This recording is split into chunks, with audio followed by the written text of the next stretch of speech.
Now, what's the best way to harness the power and potential of Nigeria's youth population? Well, one way is through the potency of sports, which could represent life-changing opportunities in a country with spades of raw talent.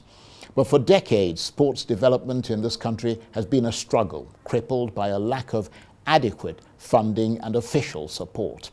But now the government says it's aiming to massively develop the industry, turning it into something much bigger, a sort of lifestyle brand that will resonate with young Nigerians. To that effect, this year's national budget, presented by President Tinubu, includes an unprecedented 300% increase in the allocation for sports development.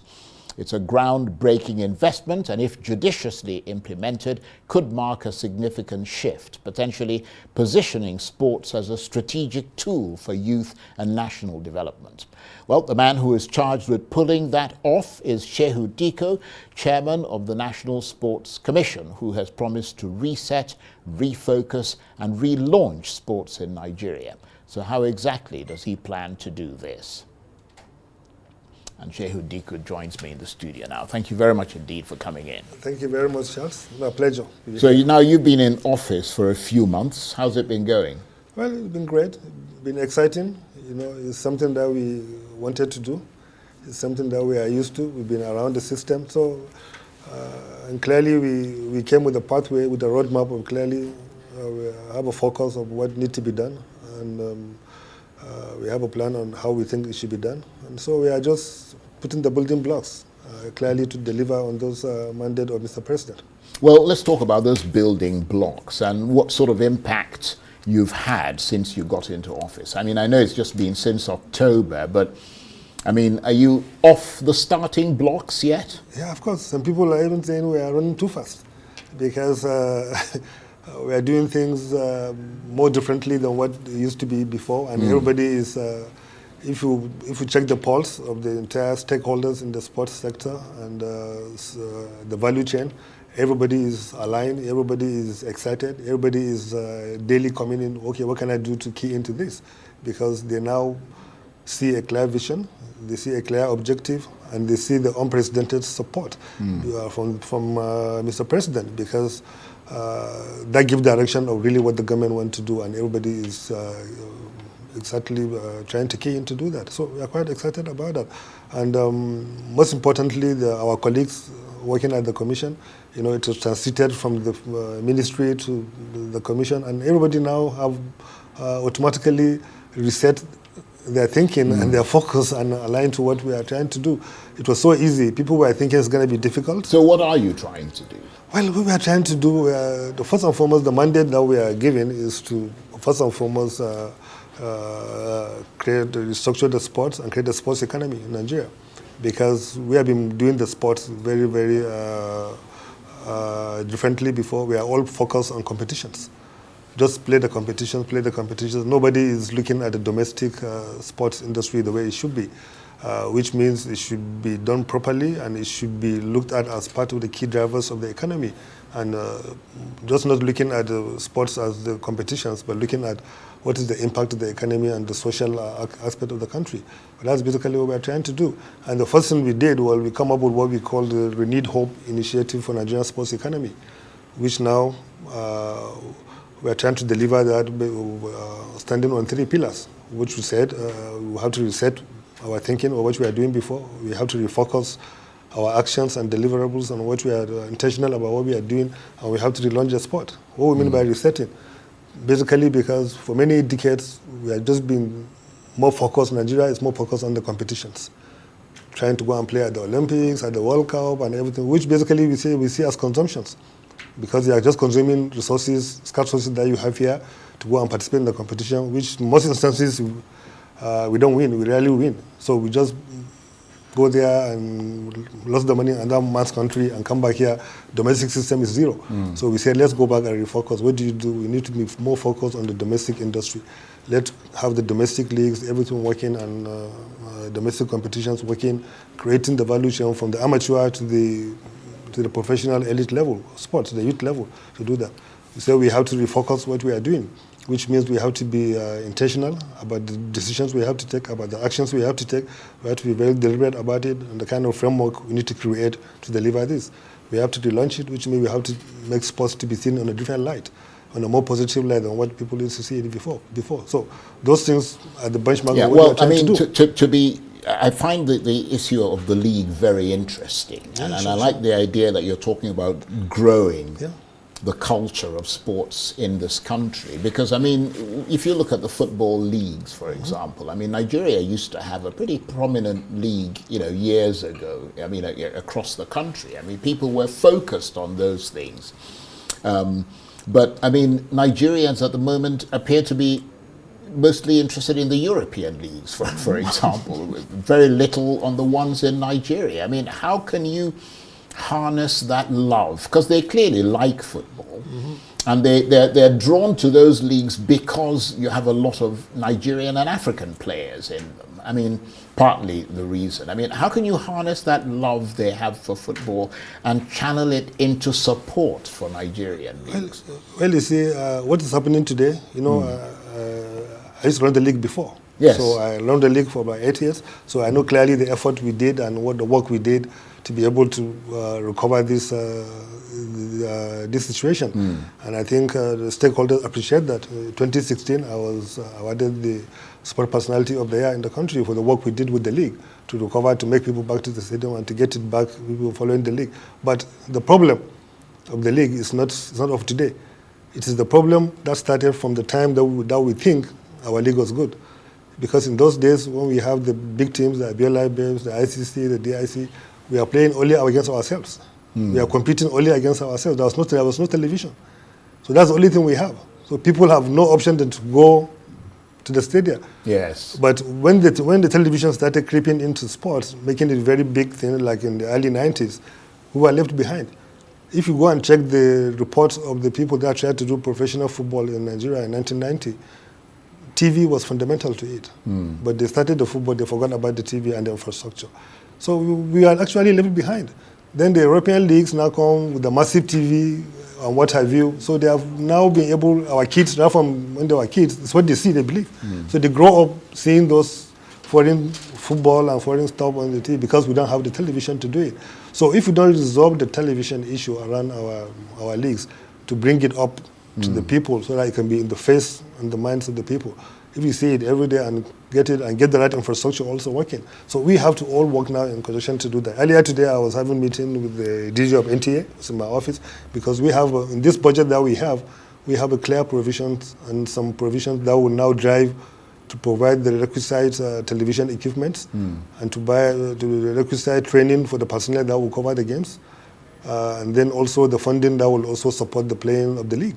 So if you do that, and you have it on TV, you have the content, then you can be able to now sell it and bring it back to the people, and then you can see it back to becoming more professionals, and then the revenues will come in, which now will and make the revenue is key. Yeah, it's key to do that, and it's only TV that drives it. 80% or 90% of revenues in leagues are driven by television, but we left it so far behind. Today, if you want to cover one league match in Nigeria, it would cost you like 30-40 million because of the deficit in infrastructure. So what we are doing now at the Commission is to resolve these infrastructure deficits, both in the equipment and the what have you, to be able to get the content on the table. If the content is on the table, then you can put it on the networks. It's not the business of Arise, for example, to go and be covering matches. It's somebody to cover it and give you the content to put on your television and monetize it. We left this behind for decades, thinking that we are doing the right thing. The Abiola Babes, the Leventis United were all on paper. The day Abiola wake up and say, I don't want to do Abiola Babes, it died with him. Yeah, but you need to be able to sell those matches to people who will then pay you to cover it. Is it selling the matches? And it's got to be more attractive. Is it selling the matches first, right, or having the content on the table? It's two things. You have to get the content first available before somebody will say, I want to buy it. Nobody will buy something without seeing what you have. And the content has to be now well produced. Yeah. The stadium has to be well good. Everything has to be nice. And we have done it before. When I was running the league, I launched what we call the MPFL TV. I personally fund almost 58 matches of the league and sell it globally. Those matches were watched globally to do that, and we are on the right track. Before there was a mishap somewhere, and then now we have to start from the beginning. Well, I mean, it all sounds very impressively ambitious. So we're going to be watching to see how that evolves. And I can add to that, yeah. tell you that I work 2019, 17, 19, we work and put up the regulation, the broadcast regulations. So already now the broadcast regulation in Nigeria and the NBC code have a clear provisions promoting and supporting the development of the league. So just to do the content for sports. Because the broadcast regulation clearly says that you cannot show, no network is allowed to show the foreign content of sports without showing the domestic content. Right. No advertiser is allowed to advertise during the broadcast of foreign content without the advertising also during the broadcast of the domestic content. So the revenues have been locked in there. And then the broadcaster is required to buy, if you buy foreign content, you must buy domestic content at a certain percentage to do that. So all that is locked in, but now bring the content on the table, which is now part of what we have now did. So everything will be sorted. I think a couple of years now, people will be happy with what will happen with the sports. Well, talking about football, I mean, the appointment of Éric Chelle as Super Eagles coach, I mean, that happened under your watch. I signed it off. Yes. It's made a lot of people angry, at least some people, who think that Nigeria could have done better in its choice of coach, and that in a sense you were undermining the chances of the local coaches, some of whom might have done better. I mean, what's your reaction to all that? Not really, because that's why we said we need to refocus.